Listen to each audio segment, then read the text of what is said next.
Hello everyone, Jeff with the Green Review. Fall is here and it's time to start taking care of the garden tools that we've been using all summer long so that they'll be ready to use next year. One of the most important tools that we use in our gardens is our hose. We have hoses that run to different places in the garden. Some of them are kind of installed permanently and some are on hose reels. And the ones that are in permanent places need to be blown clean.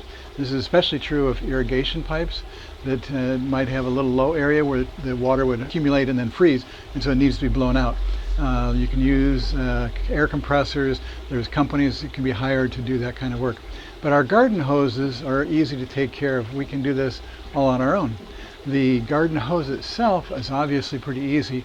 You spool it off the reel here and then raise it up over a high point and just pull it through and all the water will drain out. Now I do like to leave my garden hoses outside in some of the places. Like in this case, there's a water garden right next to here, and that might need water in the wintertime as an emergency thing. So I do like to have this hose empty but ready to use. Now if you're going to drain the hose, you also need to remember that the hose reels, whether it's the box kind or on the wall kind like this, also need to be drained. There is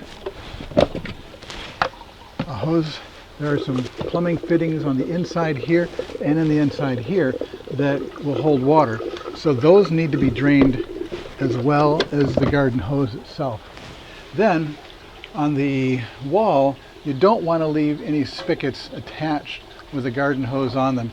So I have a timer here so I can turn on the water for the pond in the summertime and forget about it, because I always do forget about it, and this way the timer will turn it off. Now I'm blessed here because the tankless water heater is right inside here, and this is the exhaust fan for it. So I have hot and cold faucets here to be able to change the temperature of the water I'm putting in the pond to match whatever I need at the time. But this timer needs to be taken off, and any other hose fittings that are on a hose need to be taken off the spigot.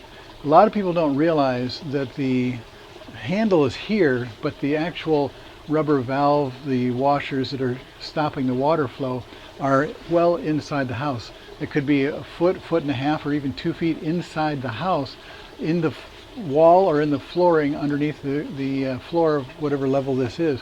And that's where the water actually turns off. There's a long little pipe that runs through here that's connected to this handle.